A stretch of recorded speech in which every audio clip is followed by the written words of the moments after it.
నమస్తే సార్. ఇప్పుడు మన తెలంగాణ డిప్యూటీ సీఎం కి మన ఆంధ్రప్రదేశ్ డిప్యూటీ సీఎం పవన్ కళ్యాణ్ గారికి డిఫరెన్స్ ఏంది? సూపర్.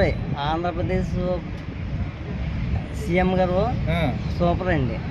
సీఎం కాదు, డిప్యూటీ సీఎం చాలా సూపర్. మొన్న ఎలా చేసాడంటే మీటింగ్, మన కాకినాడ మీటింగ్ జరిగింది తెలుసు. పిఠాపురం కాదు, చిత్రాడ మీటింగ్ పెట్టాడు. సూపర్. మళ్ళీ ఎంత ఎలా పెట్టాడంటే పుచ్చకాయలు, మజ్జి ప్యాకెట్లు, జనం అందరికి ఫ్రీ, అంతా ఫ్రీ. మరి పరిపాలన ఎట్లున్నది? రోడ్లు వేయించడం గానీ, హామీలు గానీ సూపర్. మళ్ళీ రోడ్ల ముందెల రోడ్లు ఉండి తెలుసా, అంత గత్రం. ఇప్పుడు ఏంటంటే రోడ్లు సూపర్. మళ్ళీ మరి కొంతమంది ఏం చేస్తలేడు అంటారు కదా, ఎవరు కొంతమంది అంటున్నారు. కొంతమంది అంటారండి, కిట్నోళ్ళు అంటారు, కిట్టి బుల్ల ఇలాగ అంటారు.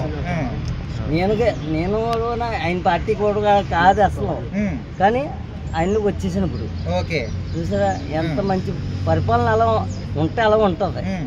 అందుకనే రాబోయే కాలంలో కాబోయే సీఎం అనుకోవచ్చా పవన్ కళ్యాణ్? సూపర్. మళ్ళీ ఎక్సలెంట్ గా వచ్చేస్తాడు.